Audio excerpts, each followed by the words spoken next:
Ya, pemirsa, kita akan masuk ke diskusi utama kita. Tapi sebelumnya ini kita hadirkan terlebih dahulu informasi Ketua DPP PD Perjuangan Puan Maharani yang kita tahu kemarin pada hari Kamis lalu melakukan safari politik termasuk juga mengunjungi kediaman dari Ketua Umum PKB yaitu Muhaimin Iskandar. Tapi kita tahu juga bahwa PKB kan sudah memiliki kesepakatan bersama dengan Gerindra. Apakah ada kemungkinan kemudian PKB akan goyah imannya dan juga bergabung bersama dengan PD Perjuangan?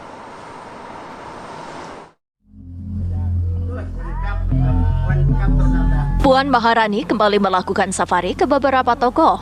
Kali ini ia mengunjungi rumah Ketua Umum PKB Muhaimin Iskandar pada Kamis kemarin. Dalam kesempatan tersebut, Puan didampingi dua Ketua DPP PDI Perjuangan, Said Abdullah dan Bambang Wuryanto. Puan bahkan mengatakan pertemuan keduanya berlangsung hangat dan dipenuhi rasa kekeluargaan. Agenda hari itu diwarnai dengan acara makan siang bersama. Kunjungan Puan Maharani memang disebut seput untuk bertukar pikiran terkait pemilu 2024. Puan juga menegaskan bahwa Caimin masih menjadi salah satu bakal cawapres Ganjar Pranowo. Di satu sisi, sebelumnya Muhaimin bersama PKB sudah memiliki komitmen bersama Partai Gerindra yang sudah berlangsung selama 11 bulan. Lantas, masih adakah kemungkinan PKB bergabung dengan PDI Perjuangan? Tim TV One mengabarkan. Saya serius loh waktu bilang bahwa salah satu kandidat yang masuk menjadi cawapresnya, capres atau baca presnya PDI Perjuangan Pak Ganjar itu Caimin. Tadi saya juga sampaikan, Mbak tenanan nggak sih Mbak ngomong itu? Iya bener, mosok ngawur. Namun kan itu masih ada banyak hal yang harus dipertimbangkan. Nambah lagi nggak Mbak namanya? Itu tadi nanya gitu. Bisa nambah, bisa berkurang. Karena kita juga mempertimbangkan semua aspek. Yang ini baik, yang ini bagus, yang ini apik. Tapi mana yang kemudian mempunyai visi yang sama dengan baca pres PDI Perjuangan Pak Ganjar? Apakah kemudian serius loh, Bay, nama Caimin itu masuk dalam kandidatnya Pak Ganjar, ada 5. Ada 5. 4 orang lain juga masih ada. Ya, itu. Jadi kalau pertemuan kemarin, apakah ini sebuah tanda PKB sudah mulai lebih intensif lagi menjalin komunikasi politik Partai Gerindra? Nah, kita akan berbincang ya pagi hari ini dengan dua narasumber. Yang pertama sudah hadir di studio ada Mas Adi Prai. Mas, pagi Mas, terima kasih sudah hadir. Sehat, Mas. Pagi Mas Bayu, Maria. Bergabung bersama kami dengan melalui sambungan online ada Mas Saiful Huda, ini politisi PKB. Pagi Mas. Assalamualaikum, selamat pagi. Pagi Mas Adi. Oke. Pagi Mbak, pagi Mas. Ya, Mas Huda. Setelah pertemuan kemarin dengan Mbak Puan gitu ya, kalau misalnya pagi hari ini, jadi arah politiknya atau kompasnya PKB nih tetap di Gerindra atau sudah mulai bergeser ke PDIP? Langsung ditembak di tempat nih Mas. Ya pasti masih di Gerindra ya, karena kami dengan Gerindra sudah bikin kontrak politik, sudah teken-tekenan. Dan kunjungan Mbak Puan kita hargai sebagai bagian dari teman lama, karena kalau PKB dengan PDIP kan punya akar kesejarahan yang panjang, dan kita apresiasi, kita ucapkan terima kasih ke Mbak Puan kemarin menyampaikan 3 hal sebenarnya. Yang pertama, Mbak Puan menyampaikan Gus Imin masuk dalam kandidasi cawapresnya Mas Ganjar. Yang kedua, Mbak Puan meminta betul supaya PKB dan PDIP bisa bareng lagi pada pemilu 2024 yang akan datang. Yang ketiga, Mbak Puan menjadwalkan untuk Mbak Gus Imin bisa ketemu dengan Ibu Megawati untuk mendiskusikan berbagai hal, termasuk update politik terakhir. Tapi tentu ini kan baru obrolan yang kedua ya, kalau ketiga mungkin ya, dan perlu tahapan fase-fase diskusi berikutnya gitu. Nah, ini berbeda pasti dengan PKB dengan Gerindra, di mana kami sudah bikin kontrak politik bersama dan tinggal saya kira diresmikan. Karena dua-duanya punya mandatori, Pak Prabowo dapat mandatori untuk nyalon sebagai capres, dan Gus Imin dapat mandatori sebagai calon cawapres. Mas Huda, begini, kalau memang kontrak politiknya kan memang masih bersepakat gitu ya PKB sama Gerindra. Ini ada dua peristiwa nih Mas gitu. Sebelum pertemuan Caimin dengan Mbak Puan kan ada Pak Prabowo yang sama Pak Erik gitu. Kita tahu nama Pak Erik Thohir juga kan didorong menjadi cawapresnya Pak Prabowo gitu. Ini dua peristiwa ini saling kode-kodean apa gimana sih Mas kalau PKB lihatnya Mas? Saya kira itu peristiwa kenegaraan ya, karena sama-sama sebagai menterinya Pak Jokowi gitu. Dalam hitungan Pak Prabowo berkali-kali disampaikan dan saya meyakini itu masih dipegang teguh oleh Pak Prabowo. Yang pertama, Pak Prabowo butuh kekuatan dan figur ideologis, bukan kekuatan dan figur yang pragmatis. Karena 2 kali Pilpres Pak Prabowo kalah karena tidak mempertimbangkan aspek kekuatan dan figur ideologis. Dan saya rasa kalau Pak Prabowo mempertimbangkan aspek figur dan kekuatan ideologis, ya ketemunya Cak Gus Imin. Itu yang pertama. Yang kedua, Pak Prabowo juga tahu persis berbagai analisa, berbagai hitungan, 2 kali Pilpres kalah itu karena tidak mendapatkan elektoral yang kuat di Jawa Timur dan Jawa Tengah. Dan adresnya figur hari ini dari semua yang punya adres yang kuat di Jawa Timur dan Jawa Tengah hanya Caimin. Oke, jadi sampai detik ini pun masih mantap bahwa cawapresnya Pak Prabowo masih ada di tangan Caimin? Masih sampai hari ini, karena berbagai statement Pak Prabowo, baik tertutup maupun terbuka, beliau menyampaikan hak wapres adalah miliknya Caimin gitu. Dan beliau tahu persis suasananya seperti apa, dan 2024 Pak Prabowo harus menggunakan pola baru. Jangan sampai terjebak pola lama yang sudah-sudah. Dan salah satu pola baru itu memang mau nggak mau, Prabowo pasti mempertimbangkan Gus Imin sebagai representasi adres Jawa Timur. Kunjungan-kunjungan Mbak Puan ke kediamannya Caimin? Gimana, Mbak? Sorry?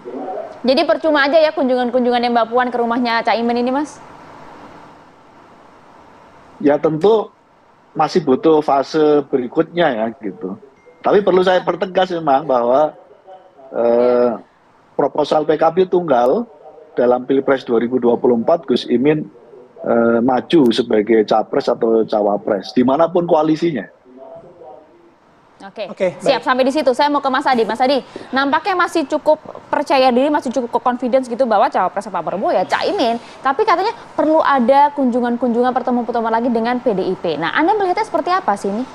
Ya, saya kira memang secara prinsip harus diakui PKB itu cukup confident, mampu menyodorkan Caimin sebagai pendamping Prabowo Subianto. Argumennya tentu Prabowo tidak mungkin bisa maju tanpa PKB karena presidential threshold-nya tidak mencapai 20%. Yang kedua, kalau dilihat rata-rata secara umum, selama ini yang menjadi kelemahan Prabowo Subianto 2 kali pemilu kalah itu kan Jawa Timur dan basis Nahdliyin.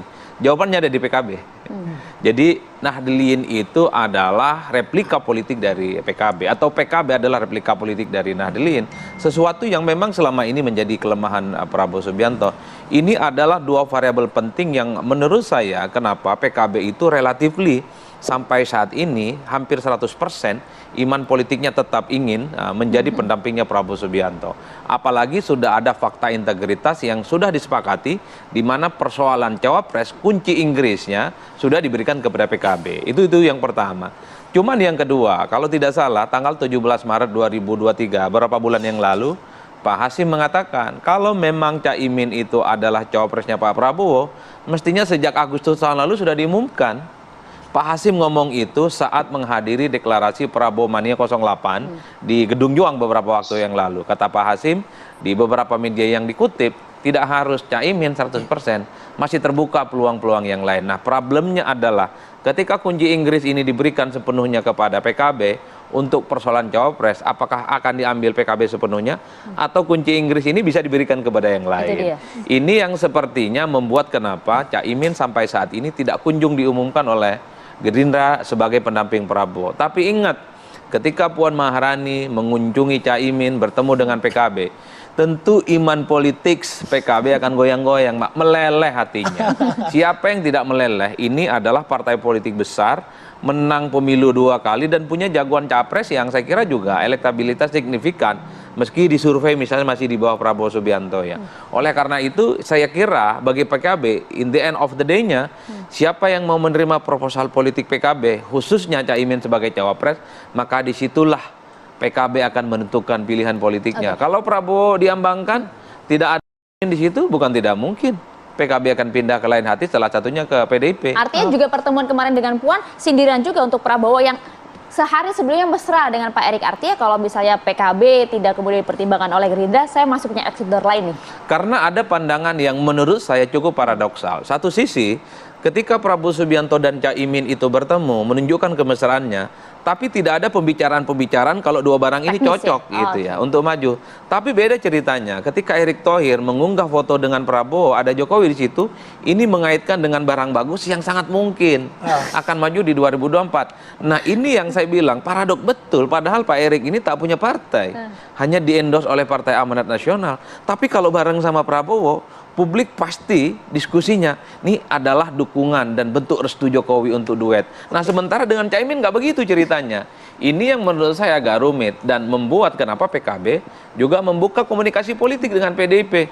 Toh di situ ada Gus Muhaimin kok, ada 5 nama cawapres yang potensial mendampingi Ganjar Pranowo. Puan mengatakan itu bukan tawaran hore-hore, ini bukan kaleng-kaleng serius gitu ya.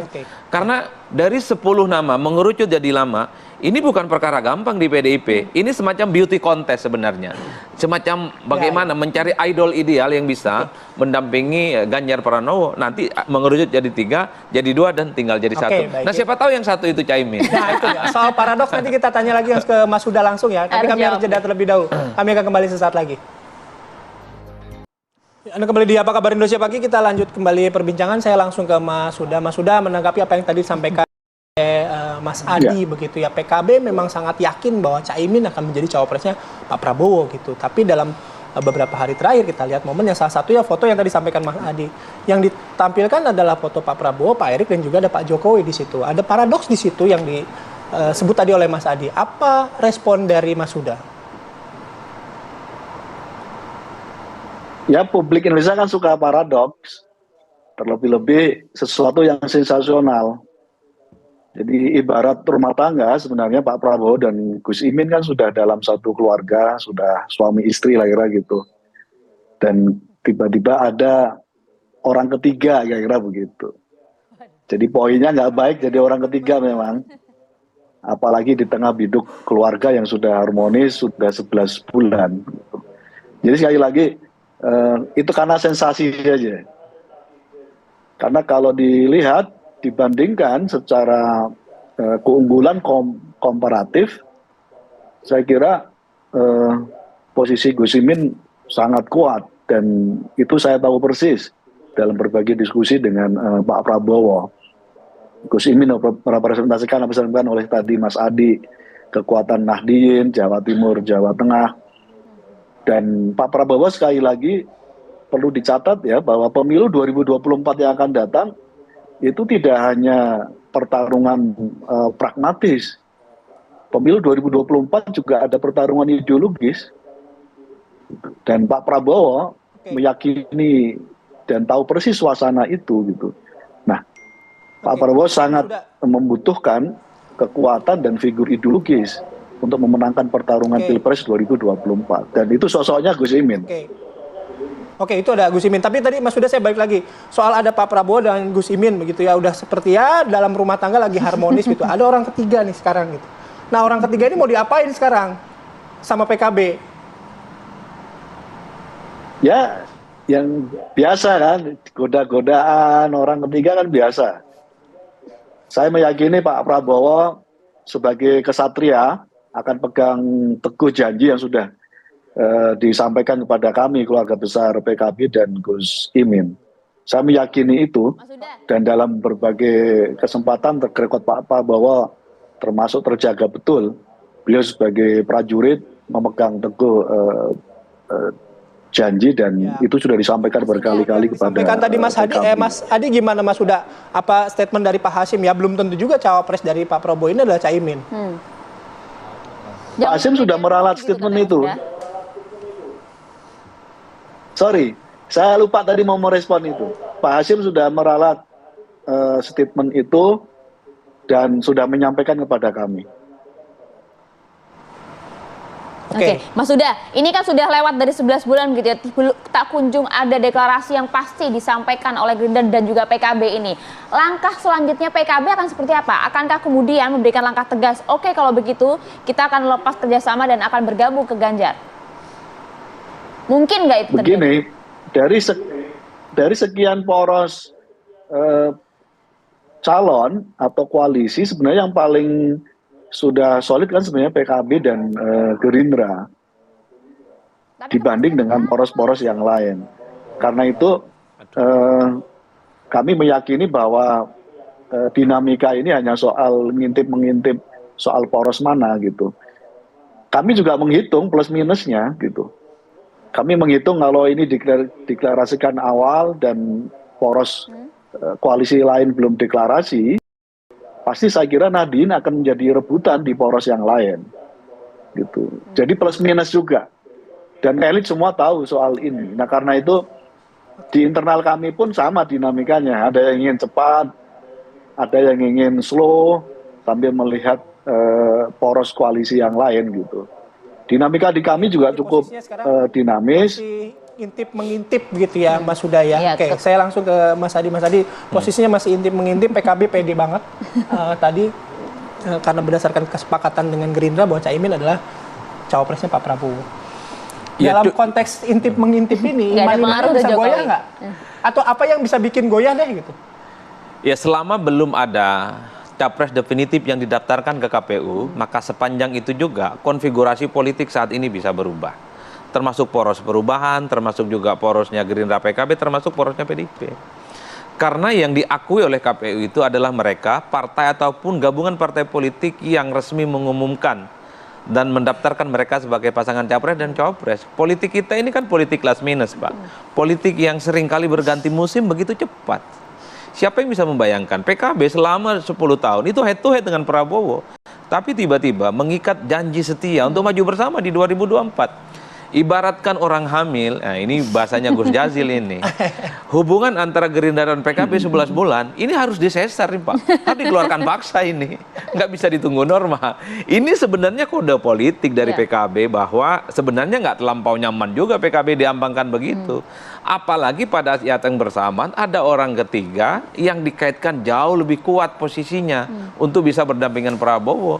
Inilah yang menurut saya bisa menjelaskan kenapa PKB membuka hati juga untuk berkomunikasi, silaturahmi dan safari politik dengan Puan Maharani. Karena itu tadi proposalnya harus jelas. Siapapun yang mau menerima Gus Imin sebagai cawapres di 2024, maka disitulah PKB kemudian melabuhkan pilihan politiknya. Itu no debat ya? Iya, kalau sehari 2 hari ini PKB misalnya diumumkan Caimin sebagai pendamping Ganjar, besok pun pindah itu PKB. Kan itu saja judulnya. Jadi fakta integritas, kesamaan politik, kemudian kerjasama yang sudah 11 bulan, itu wassalam. Gitu. Salam, karena bukan hanya waktunya sesar. Iya, wassalam. Waktunya sesar ini. Apalagi misalnya kalau kita melihat statement-statement elit PKB, seakan-akan pasrah untuk dipilih oleh Gerindra dan Prabowo untuk bisa maju bersama ya. Ini adalah waktu untuk menunggu takdir, kan begitu. Kalau bagi kita yang melihat dari jauh, takdir nggak perlu ditunggu, tapi harus dijemput. Itu. Tapi itu kan dari segi PKB. Tapi kalau Mas Adi melihat, Pak Prabowo saat ini kan nampak yang santer disandingkan adalah Caimin dan juga Erick Thohir. Akankah kemudian nanti pilihannya jatuh pada hitungan-hitungan politik internal partai atau justru apa yang diinginkan oleh publik? Kalau kita membaca kalkulasi internal ini tentu sangat tergantung bagaimana kesepakatan politik Gerindra dan PKB. Kalau tidak salah bahwa persoalan cawapresnya Prabowo Subianto itu kan sangat tergantung bagaimana Gus Imin dan Prabowo. Itu fix dan clear, nggak bisa dibantah. Tapi kan ada faktor eksternal yang sebenarnya sampai saat ini juga publik tahu. Faktor Pak Jokowi. Apalagi kedua partai ini ketika bertemu bersama di kantor DPP PAN beberapa waktu yang lalu, kita semua adalah koalisi besar yang berada di bawah orkestrasi Jokowi. berada satu tarikan nafas dengan Jokowi. Ini faktor yang paling menentukan apakah PKB akan terus bersama Prabowo ataukah pindah ke lain hati. Salah satunya hasil komunikasi, hasil bisik-bisik, dan hasil diskusi dengan Pak Jokowi. Nah, meskipun hingga saat ini masih diklaim tetap bersama dengan Gerindra dan masih cukup confident. Kita tahu PKB itu punya independensi dalam konteks itu. Tapi kan hasil diskusi dengan Pak Jokowi akan menjadi variabel yang relatif dominan, mempengaruhi paling itu. tidak menentukan juga. Betul. Oke, kita sampai di sini. Terima kasih banyak Mas Adi. Mas Huda, matur suwun Mas Huda. Nanti kita tunggu kelanjutannya ya Mas ya. Akankah berlabuh di hati yang sama atau justru memilih orang ketiga?